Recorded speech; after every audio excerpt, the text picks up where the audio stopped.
yo decía no elegir la carrera que yo quería, las carreras que yo quería, porque no le venía bien ninguna.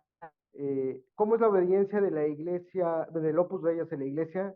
En México lo acaban de decir, todo va a seguir igual, así. De Navidad que una me acuerdo que se me acercó y me dijo, por favor te voy a pedir que no te pongas esa blusa, que va a venir mi mamá y mi mamá me la regaló y yo le dije que la usaba y ahora te la va a ver puesta vos. Yo decía,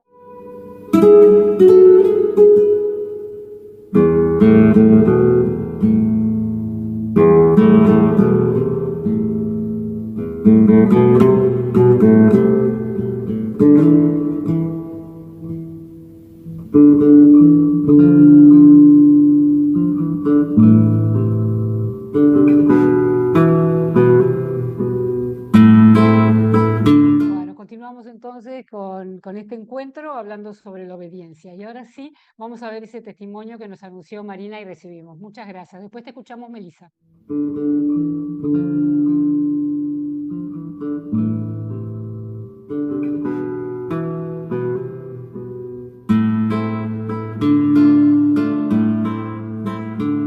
Soy Cecilia Moreno, mexicana. Fui numeraria del Opus Dei 22 años, de los 14 y medio a los 36. Pretendo transmitir cómo fue mi experiencia dentro del Opus en el aspecto de la relación hombre-mujer. Engañada porque durante años me hicieron pensar, creer y sentir que la vocación al Opus Dei que yo había recibido desde toda la eternidad, traía consigo implícitas unas ciertas exigencias al celibato que a mí me ahogaban desde el primer momento. Tanto que incluso en las charlas de la pureza que se daban en clases, en el centro, en las convivencias, yo me salía de esas sesiones y estaba autorizado que yo me pudiera salir porque a mí me ocasionaba demasiado problema el escuchar semejantes restricciones que me fueron poco a poco dañando mi conciencia.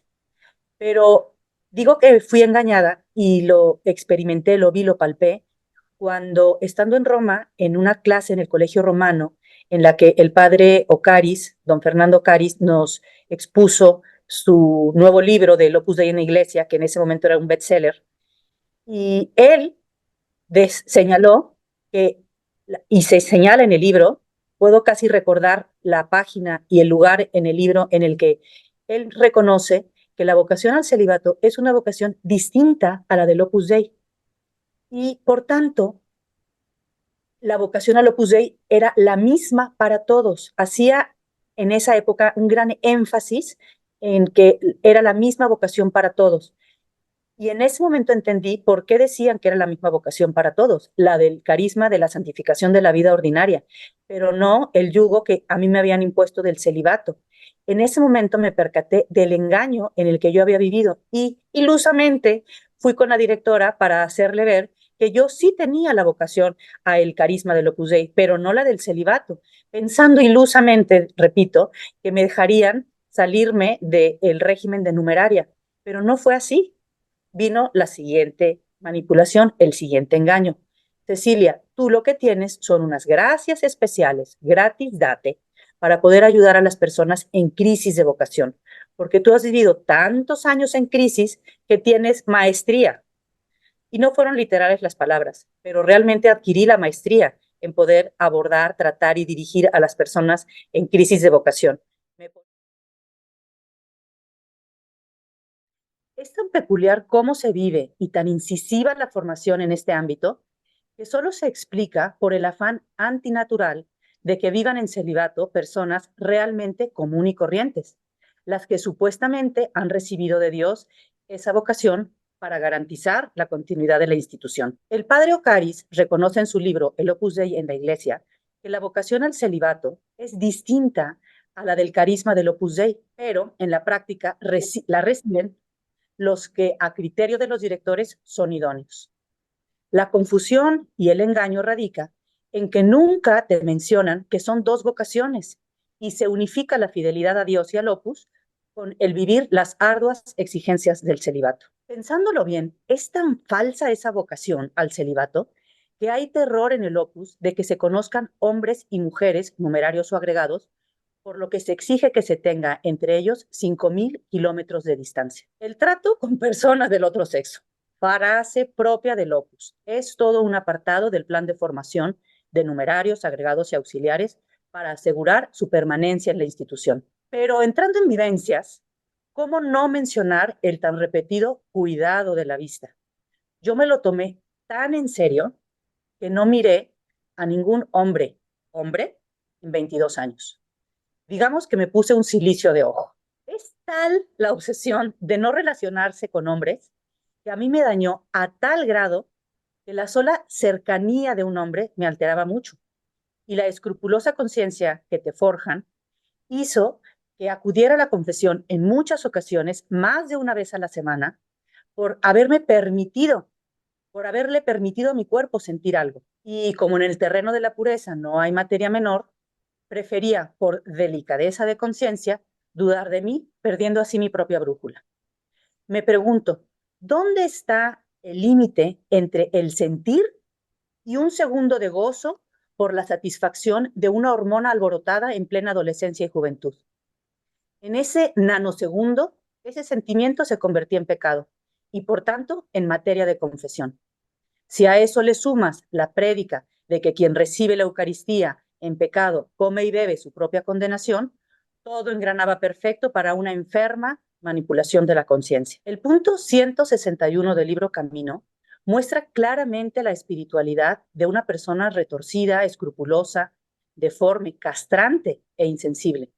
Y solo cito: y te preguntas atormentado a pesar de tu pureza de intención, ¿no habré ido demasiado lejos? Recuerdo con angustia esas ocasiones en las que tenía que pedirle a la directora del centro que necesitaba confesarme antes de la misa para poder comulgar. Todas las espectadoras del centro, reunidas en el oratorio, sabían la materia de esas confesiones.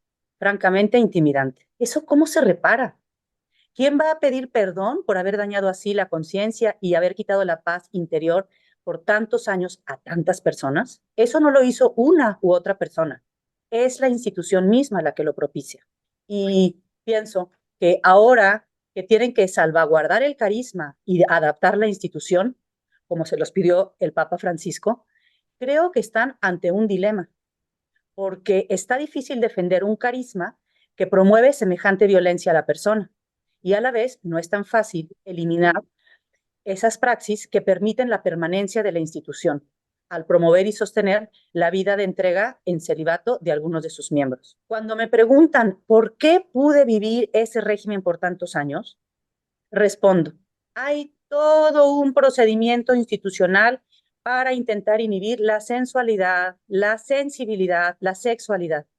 Y en listo, prohibición para tener amistades reales, el uso del silicio 2 horas al día, el uso de las disciplinas 2 veces a la semana, el cuidado de la vista, el dormir en cama de tabla, el usar un libro por almohada, el baño en agua fría, la obsesiva obsesión por la lista de mortificaciones pequeñas, el bloqueo de la televisión, del cine y de la vida social, aunado a jornadas extenuantes de trabajo y a listas de encargos apostólicos y materiales inventados interminables. Todo esto y más ayudaba a mantener el cuerpo a raya, a guardar el corazón con 7 cerrojos. Escribo esto porque me ayuda a entender qué me ocurrió y por qué lo hizo el Opus Dei.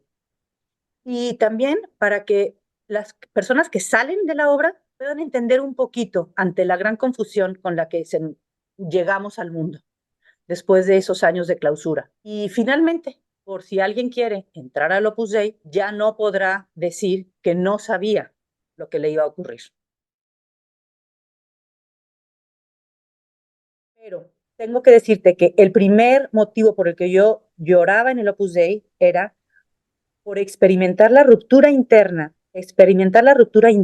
Lloré por años en el Opus Dei porque yo experimentaba unos deseos, unos sentimientos, unas ilusiones que tenía que eliminar, aniquilar, ignorar, tapar, cortar, y al mismo tiempo me habían convencido de que ese era el querer de Dios para mí, el tener que matar, aniquilar y eliminar mi vida personal, sentimental, sensual, sensible, sexual, humana, no, porque no era nada enfermo, era lo normal de cualquier ser humano. Entonces, esa ruptura interna de estar convencida, porque el Opus Dei se encarga de convencerte de que eso es lo querido por Dios, y al mismo tiempo tener una vitalidad tan fuerte, me rompía. Esa ruptura interna la traslado a el momento en el que yo tenía que dirigir a personas que tenían las mismas circunstancias, pero como yo estaba tan aferrada a la supuesta divinidad de esa vocación, todos los argumentos que a mí me daban, yo los trasladaba después de haberlos asimilado, supuestamente, y los transmitía de una manera muy fuerte, muy vivencial, muy existencial. Entonces era muy convincente y me ponían a personas de todas las edades delante de mí para poderles ayudar en sus crisis de vocación. Quiero hacer público mi petición de perdón ante aquellas personas. Quiero hacer pública mi petición de perdón. Hacer pública mi petición de perdón a aquellas numerarias que aún siguen en el Opus Dei y que yo las dirigí y les forcé, las coaccioné, las impulsé a que hicieran cosas que no deberían de haber hecho, porque su conciencia no se los dictaba.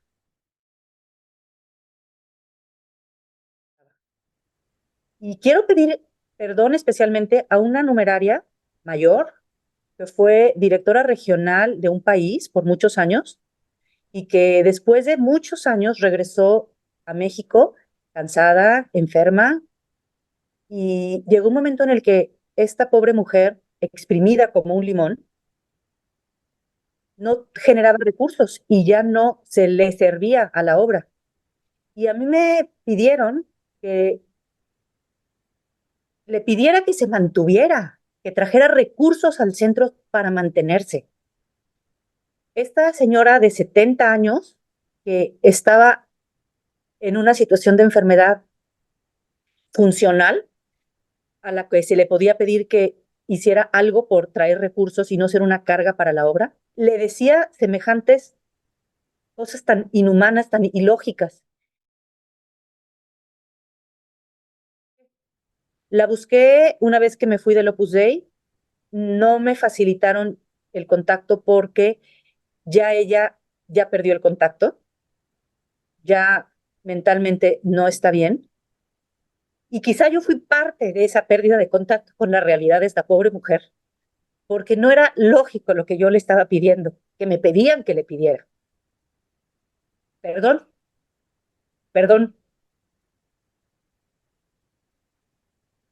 Ay, ya. ¿Sabes qué me ha pasado? Que al estarme asomando al Opus a través de Ágora, lo veo como la cámara Gesell, este, es como si me estuviera asomando a un manicomio nuevamente, porque detrás de tantas prescripciones no encontré a Dios, no encontraba a Jesús. Y con esto concluyo este testimonio. Bueno, Pero muy impresionante, ¿no? sí, es verdad que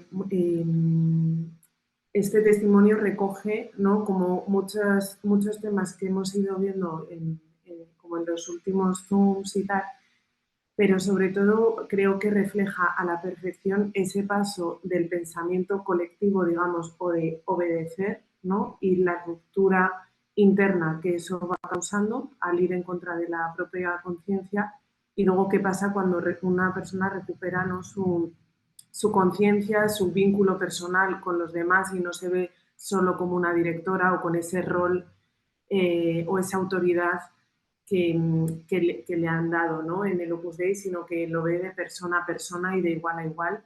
Y creo que en ese sentido, Cecilia, bueno, pues solo darle las gracias por habernos compartido este testimonio.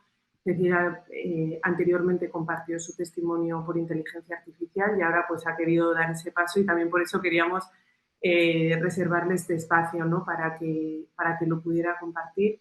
Y sí, como decías, Grace, ¿no?, o sea, al final es un ejemplo de lo que es la reparación y el pedir perdón de verdad, ¿no? Y también darse cuenta de cómo en esa cadena de obediencia, ¿no? Y en esa obediencia impuesta y forzada, pues no deja de haber personas que tienen una conciencia y donde digamos que no, pues no es gratis seguir en esas órdenes impuestas, sino que es a costa de un sufrimiento, a costa de una ruptura y luego pues bueno, el hecho es que Cecilia lo ha podido verbalizar aquí y nada, me parece súper valiente, la verdad.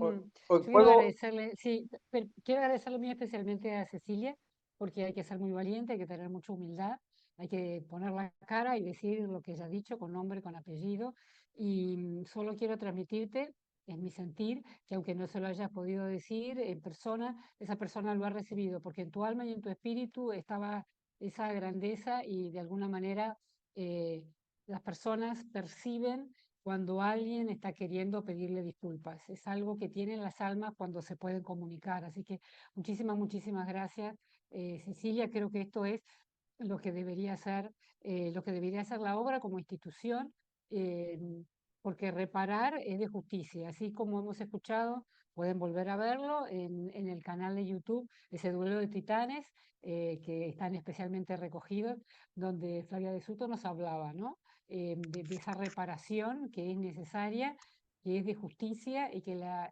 institución tiene que poder hacer y de manera pública. Guillermo, vamos a darle primero la palabra a Melissa, puede ser porque la tenemos con la manito levantada y después pasamos a vos. Sí, Melissa, te escuchamos. Muchas gracias. Sí, hola. No sé si me Gracias, escucháis. Melissa. Sí, te escuchamos Sí, perfecto. vale. Bueno, es mi primera intervención en Ágora. Yo os estoy escuchando desde el principio, bueno, tanto a los coloquios de Antonio como los vuestros. Y bueno, he decidido dar el paso de, gracias a un sacerdote amigo de la familia, a compartir con vosotros algunas cosas. Yo soy una de esas chicas de 14 años que ya no los tengo, pero que los tuve y que fui a un colegio de la obra con familia de supernumerarios, etcétera. Y digamos que, bueno, para mí, digamos, el camino ya estaba hecho. Entonces, yo quería hablar del tema, comparar, bueno, yo estudié filosofía. Digamos que, bueno, este tema me marcó en mi paso en la obra y quería hablar el tema de la obediencia referido más bien primero a la sumisión. Yo lo calificaría más que obediencia como sumisión. Sumisión desde el minuto cero, es decir, yo como niña que entré en un club pues con 10, 11 años, que no tenía tampoco carácter, no tenía, digamos, formada la conciencia ni nada, fui siguiendo los pasos de lo que me fueron indicando. Creo que más bien, más que como una institución religiosa, como se hace en el ejército. Digamos que tú no tienes posibilidad de opinar, tú simplemente sigues instrucciones. Entonces, la primera gran instrucción que yo me vi obligada a seguir fue la de decir, eso que nos han dicho a muchos, hemos visto en la oración o hemos visto que tú tienes vocación de numeraria, ¿no? Entonces, desde ese primer momento en el que yo, digamos, yo recibo eso como una imposición, porque digamos que es para algo que es algo que viene directamente de Dios, para mí.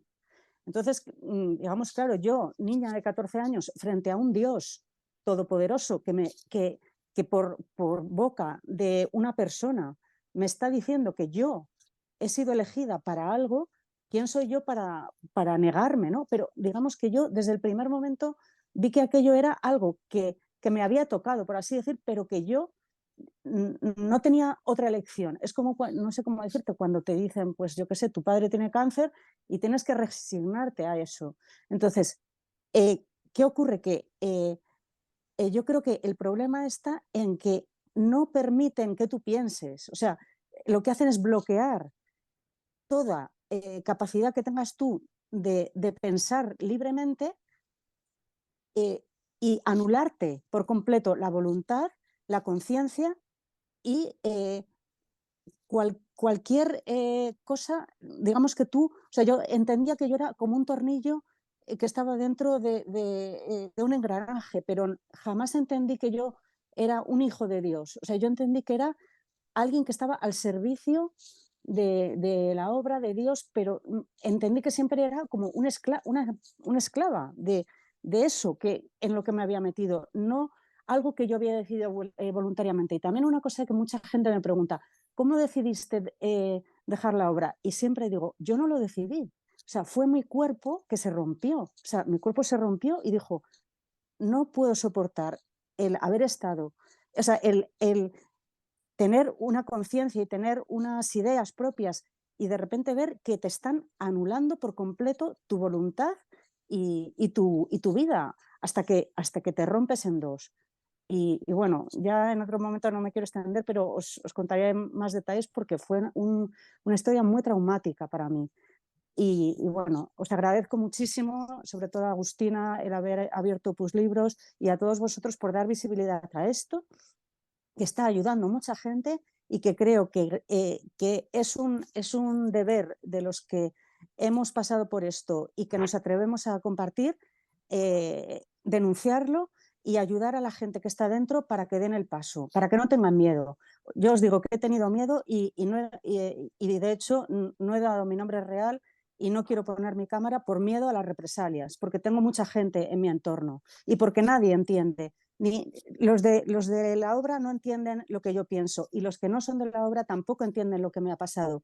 Y eso es algo que me llevo y que siempre me he sentido así, o sea, incomprendida por todos, porque al final, pues eso, como no encajas en un sitio y la gente que está fuera no entiende absolutamente nada de todo esto que estamos hablando. Ya no me extiendo más. Muchas gracias por dejarme participar.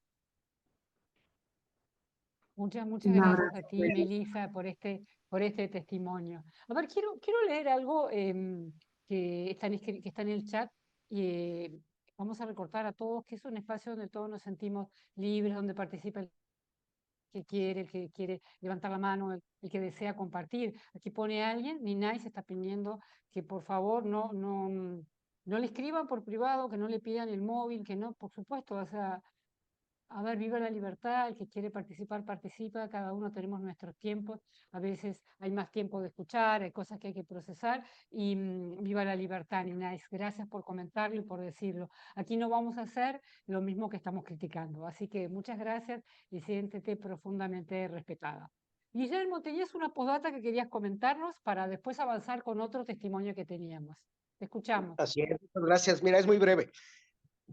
Perdón mis anécdotas, ¿no? Pero encaja muy bien con lo que acaba de decir Cecilia, bueno, lo que escuchamos del testimonio de Cecilia Moreno ahí en la grabación. Una chica, me lo dijo una chica que hizo el centro de estudios con ella. Y es que había una numeraria mayor finita que llevaba charlas de supernumerarios y entonces iba y les decía, ¿para qué te quieres casar? Tenemos una vida sensacional, no tenemos marido, dormimos solas. Porque las supernumerarias vienen conmigo y me dicen, mi esposo me dice, veme cómo me masturbo. No me toques, solo veme cómo me masturbo. Entonces, a muchas, y me consta, eso les hizo un gran daño, pensando que la vida matrimonial era de esa forma, pero en realidad era como dar un testimonio totalmente engañoso para, como dice en el testimonio, hacer preferir el celibato sobre el matrimonio. Perdón mi testimonio, pero es que de esos hay miles en la vida de un numeraria, eso es lo que uno veía. Con los hombres pasaba igual. Gracias. Muchas gracias, Guillermo. Guillermo, vamos a tener que hacer en algún momento como una especie de antología con tus anécdotas, porque son únicas. Yo no sé, no te alcanza la vida para contar las cosas que has vivido y son sumamente curiosas. Bueno, gracias por compartirla. ¿Les parece que veamos otro videíto que teníamos por ahí preparado, que era otro testimonio precisamente que va en la línea de la obediencia? Y mientras lo vamos encontrando, si alguien quiere, ahí está. Muchísimas gracias. El primer acto de obediencia que yo recuerdo fue el no haberles comunicado a mis papás la decisión de hacerme numeraria. Recuerdo puntualmente que la directora del primer centro al que me incorporé me dijo, no le digas a tus papás porque serían los primeros que se opondrían a tu vocación y la vocación es intocable, tienes un lucero en la frente. Desde ese primer momento entendí perfectamente que había que obedecer. ¿cómo no hacerlo si desde el inicio te adoctrinan con la idea de que la voluntad de Dios se da a través de cada indicación que te hagan las directoras? Entonces, ahí viene la causa raíz de la obediencia en el Opus Dei, el ver siempre en todo mandato la voz de Dios, a través de los directores y directoras. Esto se une a que por activa y por pasiva te indican que quien obedece no se equivoca nunca y que hay que entender la idea de obedecer o marcharse. En mi formación inicial me dijeron algo que se me quedó grabado a fuego: siempre, todo lo que venga del Padre se hace de cabeza sin chistar. Esa fue la obediencia que me inculcaron, una obediencia ciega, una obediencia que no se cuestiona, una obediencia que si te llega a pasar por la mente una pizca de cuestionamiento, pues haces lo que te indican, te autocensuras de tener espíritu crítico o estar en mal plan. Por eso, para la gran mayoría de los que ya no pertenecemos al Opus Dei es muy difícil detectar, cuestionar, analizar y criticar todo lo que obedecimos aún en contra de nuestra voluntad. La sentencia del rejalgar y de la infelicidad del descamino que Escrivá dictó, ha marcado y retrasado el proceso de introspección y recuperación de muchas y muchos. Esa obediencia incuestionable con la que nos programaron por tantos años provoca una autocensura, un autoboicot. En mi caso, me tomó 6 años empezar a hablar con otra exnumeraria sobre algunas cuestiones que padecimos dentro de Opus Dei, pesar de que trabajábamos en el mismo lugar y nos veíamos todos los días. Personalmente me tomó 11 años comenzar a escribir acerca de mis vivencias. Ha sido un proceso difícil y largo y muchas veces, cuando lo hablo o cuando lo escribo, ni yo misma sé hasta dónde tengo clavada la espina ni cuánto me va a doler mientras la saco. De repente me sorprendo con mi voz quebrada contando algo, o terminando en llanto al escribir las vivencias. Es mi subconsciente que en ese proceso de sanación y depuración me desconcierta porque ni yo misma sé la profundidad de mi herida. Aquí este testimonio me recordaba un poco también lo que decía Melissa, ¿no? De cómo ese primer mandato cuando entras en la obra, especialmente cuando eres menor de edad, no solo de la vocación que te dicen que tienes, sino también de ocultarlo a los padres en ciertos casos, ¿no? Y cómo a partir de ahí se empieza a inculcar todo ese tema de la obediencia. Otro tema que a veces sale con mucha frecuencia, sobre todo en las personas que nos hemos ido de la obra o que mientras estás en la obra justificas todo diciendo, bueno, pero yo obedezco porque quiero, ¿no? Y que es algo que también se repite hasta la saciedad en la carta. Es como, bueno, pero nadie te estaba apuntando con una pistola, ¿no? Nadie te estaba obligando. ¿Por qué dices ahora que no querías? Y ahí entra todo el tema que comentaba Melissa también y que aparecía en este testimonio, de la restricción mental, ¿no? Cuando tú piensas que no existe otra vía posible o cuando tú piensas que tu alma está en juego o que es la voluntad de Dios, que es algo superior a ti, ese es un mecanismo psicológico de manipulación. Al final es una manera en la que si para ti solo existe un camino, aunque no sea algo físico como que alguien te apunte con un arma, digamos, quizá no es tu vida física la que aparentemente está en peligro, pero es tu alma. Entonces, eso genera la misma sensación en tu cuerpo y en tu toma de decisiones. Cuando tú estás ante una urgencia de tal magnitud de, oye, si no digo que sí a mi vocación y digo que no, quizá me voy al infierno, o eso hace que de una manera rápida y sin pensar y sin consultar con nadie y sin informarte, tomes esa decisión, especialmente cuando eres menor de edad, ¿no? Entonces, no sé, aunque seguiremos compartiendo testimonios y tal, pero no sé si sería interesante ver un videíto que hemos preparado sobre estas técnicas para que entendamos también cuando decimos, yo no quería eso, pero lo hice. Vale, ¿qué sucedió en ese proceso para que acabáramos haciendo algo que realmente no queríamos? ¿Cómo se puede forzar la obediencia? Usando técnicas de influencia y persuasión. Normalmente en marketing se habla de 5 estrategias de persuasión. 1. Apelación a las emociones. Esta estrategia se centra en provocar emociones específicas, como miedo, felicidad o simpatía, para influir en las actitudes o comportamientos de las personas. 2. Principio de reciprocidad. Se basa en la idea de que las personas tienden a sentir la necesidad de devolver un favor o gesto después de recibir algo. 3. Escasez. La estrategia implica resaltar la escasez o la exclusividad de un producto o idea para aumentar su atractivo. La percepción de que algo es limitado puede motivar a las personas a actuar rápidamente para obtenerlo. 4. Prueba social. Se basa en la idea de que las personas tienden a imitar el comportamiento de los demás cuando están indecisas. Mostrar evidencia de que muchas personas han adoptado cierta actitud o comportamiento puede influir en otros para que hagan lo mismo. 5. Consistencia y compromiso. Se basa en la idea de que las personas tienden a actuar de manera coherente con sus compromisos anteriores. Por lo tanto, obtener un pequeño compromiso inicial puede llevar a que las personas estén más dispuestas a aceptar compromisos más grandes en el futuro. 6. Apelación a la autoridad. Se basa en el uso de figuras de autoridad o expertos para respaldar un argumento o producto, lo que puede influir en que una idea sea aceptada por el receptor. ¿Creéis que el Opus Dei utiliza alguna o varias de estas técnicas para persuadir? ¿Es libre y voluntaria la obediencia en el Opus Dei?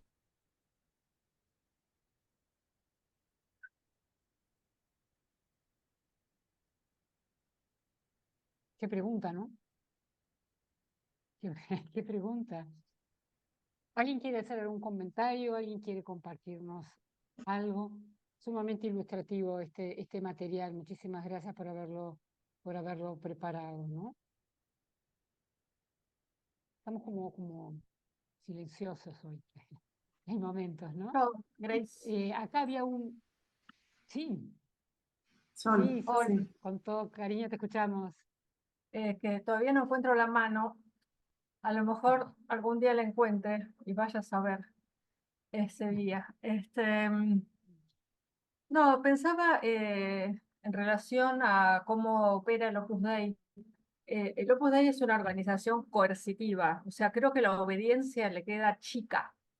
Yo obedecí en no elegir la carrera que yo quería, las carreras que yo quería, porque no le venía bien ninguna.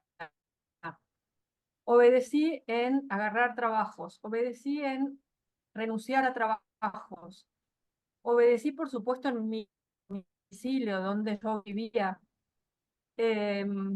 Obedecí en dejar de ver gente porque ya no servían para la labor o porque se habían casado fuera de la iglesia o por lo que fuera. Bueno, creo que todos los que estamos acá hemos tenido alguna experiencia similar o similares con respecto a lo que es la coerción más que la obediencia que ejerce el Opus Dei. Entonces, yo creo que, además, me parece que no es una organización que no es que alguien esté pensando cómo vamos a hacer para manipular, o sea, es una organización que ya se da eso, ya se da así de base. Yo veo todas las de sectas, todas las películas, todas las series de sectas, todo, porque hay tanta cosa parecida al Opus Dei, todo lo de Netflix, todo lo de todas las plataformas que pueda llegar a tener, las veo todas. Realmente son muy similares. Yo encontramos cosas muy similares a cómo se vive la figura de los que mandan, la figura de los fundadores o lo que sea. Eh, es una organización coercitiva, esto es. Entonces, la obediencia puede ser una virtud, puede ser una convención social, puede ser muchas cosas, pero me parece que el Opus Dei se pasa del tema de la obediencia. La obediencia es como alguien decía, se ve en el ejército, se ha visto en mi país en los juicios a los militares, que bueno, está esta figura de la obediencia de vida, entonces los que estaban ahí tenían que obedecer porque así se hace en el ejército.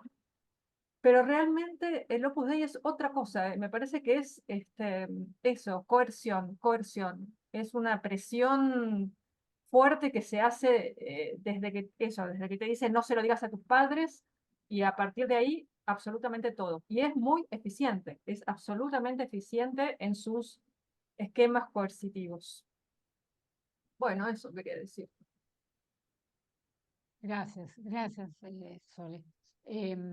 Uno podría compartir tantas anécdotas, ¿no? De cosas que además, en algunos casos, se daban situaciones curiosas. Yo recuerdo en la facultad, cuando había que consultar esos libros que se podían leer o no se podían leer. Yo estudié letras, así que tenía que leer muchísimo y muchísimas cosas no se podían, y entonces había que leer recensiones, bueno, y uno tenía que rendir los exámenes, y a veces uno se sentía como intimidado o no preparado suficientemente para ir al examen final. Yo recuerdo en 2 oportunidades haber dicho, yo este examen no lo voy a rendir, porque no estoy preparada y Y la verdad que me iba bien en la facultad y no tenía sentido, no estaba bien preparada porque había tanta cosa que hacer y había que repartir el tiempo entre las normas, el apostolado, el estar en la casa de los padres, el hacer y ta. Y recuerdo cuando esa oportunidad me dijeron, en virtud de la obediencia vas y rendís esta materia, me dijeron primero y después la otra. Entonces yo dije, más sí, yo voy a la rindo, que me destruyan, que me vaya mal y se van a dar cuenta. Y lo peor es que me fue muy bien.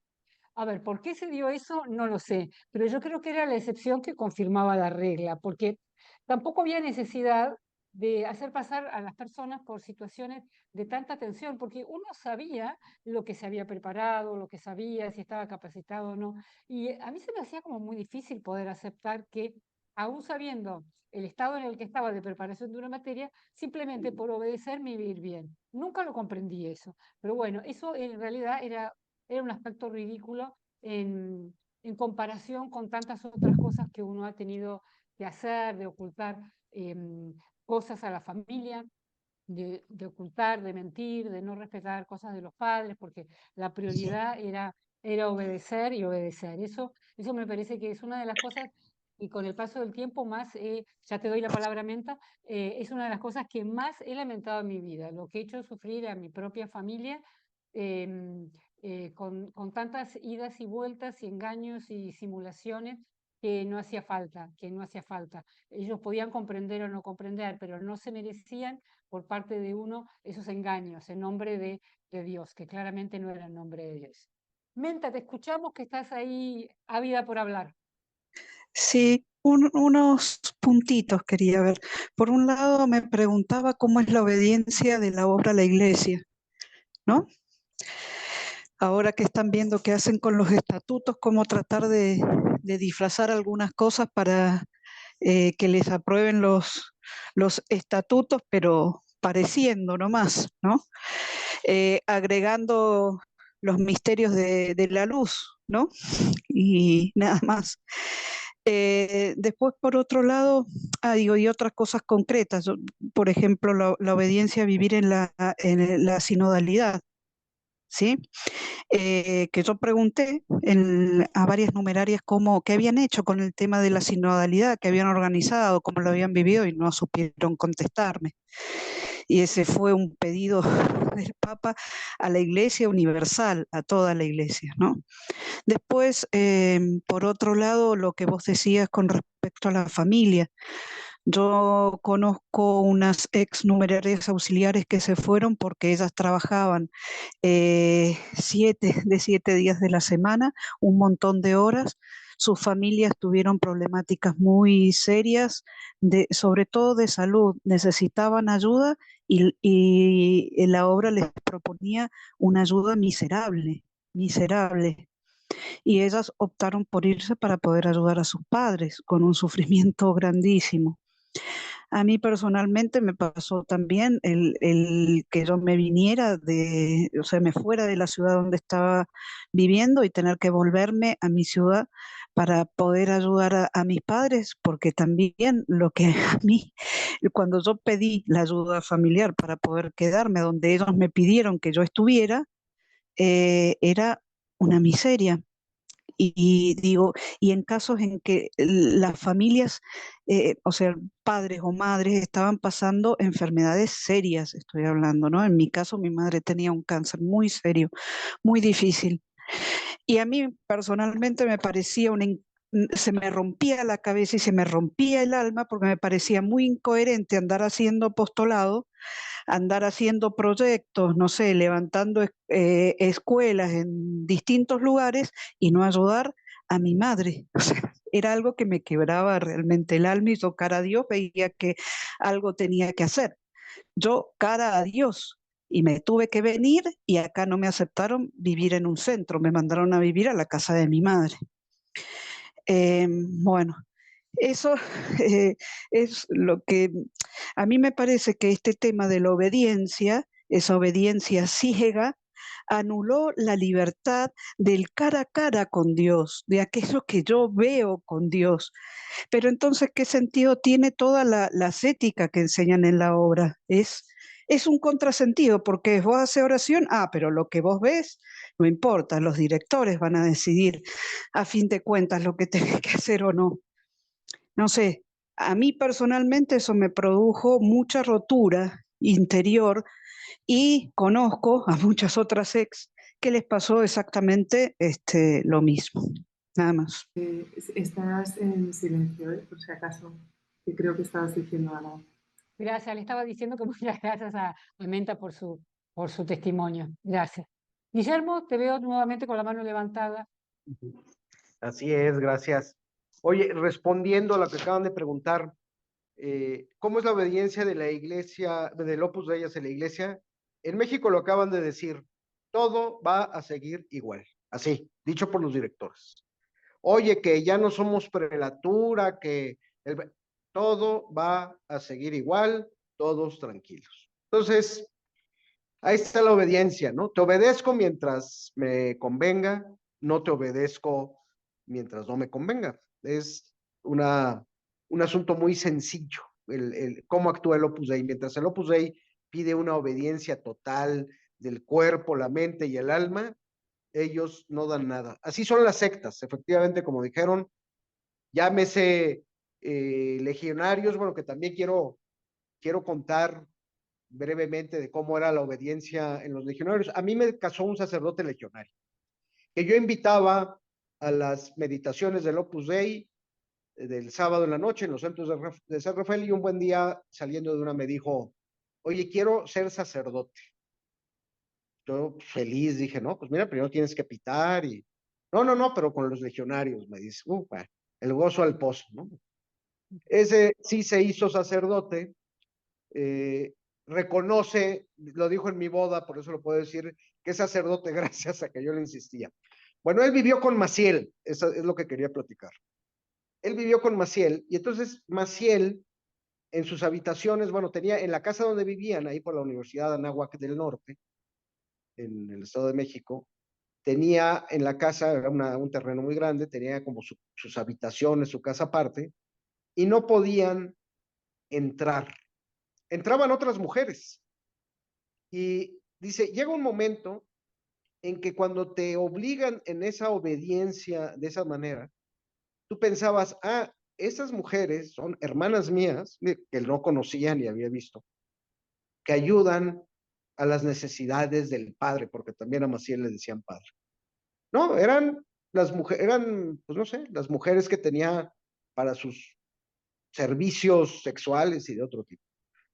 Pero me decía, la obediencia no, porque hacían un voto en los legionarios, que se los quitó el Papa Benedicto, hacían un voto de nunca hablar mal del padre, o sea, de Maciel, solo de él, ¿no? Otro que me platicó un día yendo de la Ciudad de México a Madrid, en avión llegan y él pensaba que irían a una casa de los legionarios en Madrid, y no, jalaron se fueron rumbo a un hotel. Llega al hotel y lo recibe el gerente y, padre Maciel, ¿cómo está? No, muy bien. ¿Cómo está su hijo José? No, hombre, ya tiene 16 años. Está muy bien, está haciendo la secundaria y esto. ¿No? Y su hija María, no, pues bien, anduvo un poco mala, tuvo gripa, pero está bien y también está en la secundaria y no sé qué. Me decía, hablaba de sus hijas carnales y yo pensaba que eran sus hijas espirituales. Entonces dice, llega un momento en que esa obediencia del tipo que te pide el Opus Dei no te deja ver, por eso le conviene esa obediencia al Opus Dei, porque los numerarios no pueden ver que no están obedeciendo a la iglesia, que están yendo contra la iglesia. Ese es mi comentario, es lo que quería decir, ¿no? Gracias. Gracias. Es interesante también ese comentario de el no criticar, ¿no? Que yo creo que también muchas veces, pues yo que sé, incluso estas reuniones, ¿no? Al final no dejan de ser un espacio donde se puede hablar, ¿no? Porque como no se podía criticar a la obra, ¿no? Que era casi como la primera norma que te decían cuando pitabas, ¿no? Y que todo tiene que ir por esos conductos, ¿no? A través de los directores, y esto es especialmente evidente cuando alguien se quiere salir, ¿no? Parece que la persona que ha llevado tu dirección espiritual ha sido una persona o dos, la de la charla y el sacerdote, y de repente cuando te quieres ir le tienes que contar tu vida a 12 personas, pasar por todo tipo de consejos, de directores, ¿no? Y es eso, como toda crítica no estaba permitida, y luego también todos los permisos, ¿no?, que había que pedir, o toda la dirección espiritual extra que te ponían cuando te querías ir, ¿no? Entonces, sí, o sea, no dejan de ser maneras de orientar esas decisiones al final, o de forzar esas decisiones. Sí, por otro lado, la sensación que uno tenía era, bueno, cuando al poco tiempo de pitar, uno, a ver, todavía tenía la mentalidad de fuera, por decirlo de alguna manera, y por ahí había cosas que te llamaban la atención y decías, qué curioso esto, qué llamativo esto.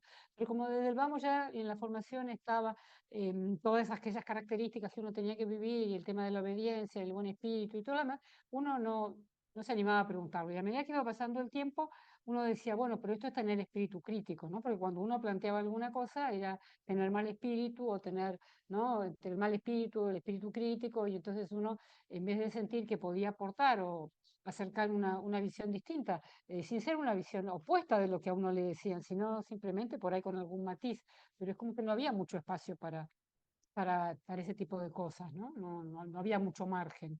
Me parece que el tema era obedecer, o sea, llegaba un punto donde uno ni siquiera uno se cuestionaba que podía pensar diferente o que se podía hacer de otra manera porque bueno, uno quería hacer las cosas bien. No sé, Marina, si tenemos otro video más para compartir. Me parece que había un testimonio que también tiene que ver con algunas prácticas habituales, pero que van en la misma línea, ¿no? De cosas que uno hacía porque obedecía Este entre vídeo es de comillas, el buen Mediterráneo, espíritu. Sí, que hoy no está, pero nos ha mandado el vídeo para que también muy bien. la podamos ver y escuchar. Quiero hablar de la presión para el proselitismo. En Barcelona me imagino que en todas partes se hacían campañas. De repente durante una semana, no se hacía nada más que repartir hojas informativas y estampas y hablar del fundador, a cualquiera. Había que llevar la cuenta de las personas con las que se hablaba, y hacer un seguimiento, y tenían que acabar incorporándose a medios de formación. La presión era horrible. La directora te abordaba por los pasillos, la celadora también, la persona con quien hacías la charla también. Te preguntaban en la tertulia del círculo y en la confesión. Yo no soy alguien sociable. Forzar conversaciones para que la gente haga lo que yo quiero siempre se me ha dado muy mal. Recuerdo esos periodos, viví varios y puedo sentir, incluso a fecha de hoy, la angustia y la ansiedad que sentía entonces. Lo máximo que hice fue darle un puñado de estampas a una compañera de ya no recuerdo qué clase y sentí tanta vergüenza que esa fue la última vez que la vi. Nunca más volví a llamarla. La novena de la Inmaculada era otro de esos momentos. Había que llevar gente a Montalegre, la parroquia encomendada a la institución, o a Bonaigua del Centro de Estudios de Numerarias, que tiene un oratorio semipúblico, hablar con la persona, conseguir que aceptara confesarse o ir a medios de formación. Y luego estaba el mes de mayo y sus romerías. Había que hacer un mínimo de una por semana, siempre con una persona diferente. Y volvían a preguntarte en la charla, en la confesión, por los pasillos, en la tertulia del círculo. Yo no concebía, y sigo sin concebirlo, cómo podías imponerle a alguien rezar las 3 partes del rosario y luego hablar con ella para que se confesara, o para que fuera a un círculo de San Rafael, sin más, sin interesarte por ella como persona, sin conocerla. Daba igual si esa persona pasaba por un buen momento o por uno malo, daba igual si ella no quería hablar de este tema, daba igual si en ese momento necesitaba otra cosa, daba igual. Todo, daba igual la persona. Solo importaba el fin, los números, no importaba nada más. Más de una vez comenté que X o Z estaban pasando por una mala temporada y no estaban para la labor de asistir a medios de formación. A veces me decían que eso no importaba, que si rezaban más se les arreglaría todo. Otras veces decían que las dejara y buscara a personas más idóneas. Si yo insistía en que no me parecía bien dejarlas cuando atravesaban por un mal momento, me decían que tenía que buscar personas que pudieran pedir la admisión, las otras no interesaban. En la residencia de Madrid donde vivía cuando estudiaba ciencias domésticas conocí a una persona que trabajaba en la embajada de un país latinoamericano. Era alta, guapa, vestía muy bien, moderna, con clase y mucho estilo. Cuando la llevé por el centro, la directora dijo: no puede volver por aquí, investiga en su pasado y verás cómo encuentras algo, y esa mujer ha sido prostituta o algo. No había hablado, no habló con ella ni una sola vez. Solo se basó en la apariencia física. Esa persona era profundamente creyente y practicante, en su pasado no había nada más que una niña bien, de las mejores familias de su país, que fue a los mejores colegios y a la mejor universidad, y que consiguió un trabajo en la embajada, desde donde hubiera podido influir muchísimo en muchos ambientes. La directora asumió que había sido prostituta solo por cómo vestía.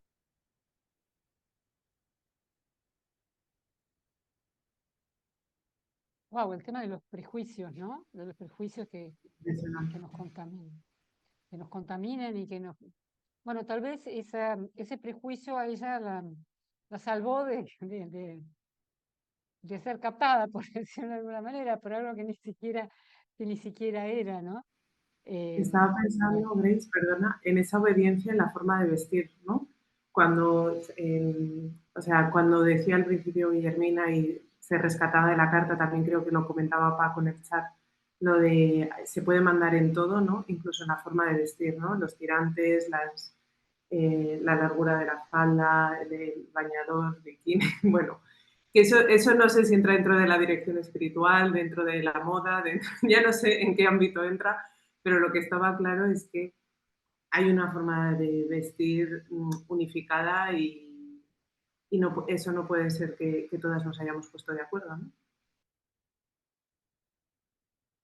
Sí, es una temática interesante eso, ¿no? Si se podía mandar en la forma de vestir, o sea, yo no creo que nadie se vistiera de una manera muy exótica o estrafalaria o qué cosas eran buenas o cuáles no, o qué, y había cosas que eran indiferentes o indistintas, ¿no? A ver, hay una cosa que hay que decir, que quienes estuvimos en la obra como numerarias teníamos la posibilidad de elegir ropa, claramente si te lo regalaban no lo usabas, lo usaba otra persona porque había que entregarlo. Y eso generaba como muchos movimientos. Recuerdo en algunos centros cuando llegaba la época de Navidad que una me acuerdo que se me acercó y me dijo: por favor te voy a pedir que no te pongas esa blusa, que va a venir mi mamá y mi mamá me la regaló y yo le dije que la usaba y ahora te la va a haber puesta vos. Yo decía, pecado que es esto, no sé si a los varones le pasaría lo mismo. Pero las numerarias podíamos dentro de todo elegir ropa. Creo que en el caso de las numerarias auxiliares rara vez, por no decir nula vez, podían elegir la ropa que querían usar, ¿no? La ropa que, mm, que les resultaba más cómoda o que respondía a su personalidad. Ni qué decir por esos momentos donde pasaban a hacer el chequeo del placar de la ropa para ver lo que uno tenía, lo que no tenía. Yo no obedecía. Él dice el día de hoy que uno dice, eso es una locura, pero no obedecía, ponía su ropa y de golpe decía, esto no lo vas a usar más y te vamos a dar esto. Y de golpe uno terminaba usando ropa que, no sé, que no tenía ni nada que ver con uno ni con la edad que uno tenía. Uno por ahí tenía 22 años, 23 y usaba ropa que había regalado una supernumeraria de 60 y uno se ponía esa ropa, o sea, cosas raras. Pero bueno, mi saludo y mi respeto muy especial a las numerarias auxiliares, a quienes fueron, a quienes están, que claramente nunca pudieron elegir nada. En virtud de la evidencia, nunca pudieron elegir nada. Mis saludos. Guillermo, te veo nuevamente con la mano levantada. Así es. Oye, es que dices cosas que yo también recuerdo, de esto de la ropa que comentas. Mi mamá ya sabía que era así, entonces mi mamá suele ir, tengo una hermana que vive en Estados Unidos y suele comprar cuando vaya mucha ropa en Target y Burlington, todas estas tiendas que seguramente han escuchado de ellas, DJ Maxx, etcétera. Muy barata y muy buena. Entonces mi mamá llegaba, no te miento, con una maleta siempre extra para mi hermana numeraria. Y se la daba porque ya sabía que si se la daba a mi hermana numeraria, se la iban a quitar. Entonces lo que hacía, ella vestía a todo el centro, para que mi hermana no hubiera el pretexto de que no había ropa para todas, y entonces le llevaba a todas, empezando por la directora, y así le respetaran a mi hermana la ropa que ella le llevaba. Y en el centro de hombres era igual, dándose casos increíbles que cuando un director le gustaba algo que tú tenías, te pedía que lo entregaras y a veces ese director al día siguiente él ya lo traía puesto, ¿no? O sea, otra vez el tema de la obediencia y juntándolo con lo de la ropa que dices, como un elemento para servirme, para servir al director, no para servir al numerario, ¿no? De a pie. Eso es lo que quería comentar. Gracias. Bueno, gracias a ti, Guillermo. Marina, me parece que más o menos estamos en tiempo, ¿no? Hay muchísimas más cosas que se pueden comentar. Seguramente habrá en el próximo o en sucesivos encuentros una continuación de este tema de la obediencia porque da y da para mucho. Pero vamos a tratar de hacer un cierre ahora para facilitar todo lo que es la edición y el visionado de estos encuentros. Así que muchísimas gracias a todos los que han participado. Padre Abelardo, lo veo, cómo le va, cómo está. Como siempre, no los invitamos a la tertulia, pero a continuación, quienes deseen pueden participar. Y nos vemos el próximo viernes. Gracias a todos por participar en este espacio donde todos intentamos encontrar mucha sanación, un acompañamiento y un poder compartir con aquellos que han vivido lo mismo que nosotros. Muchísimas gracias a cada uno. Muchas gracias. Hasta la próxima.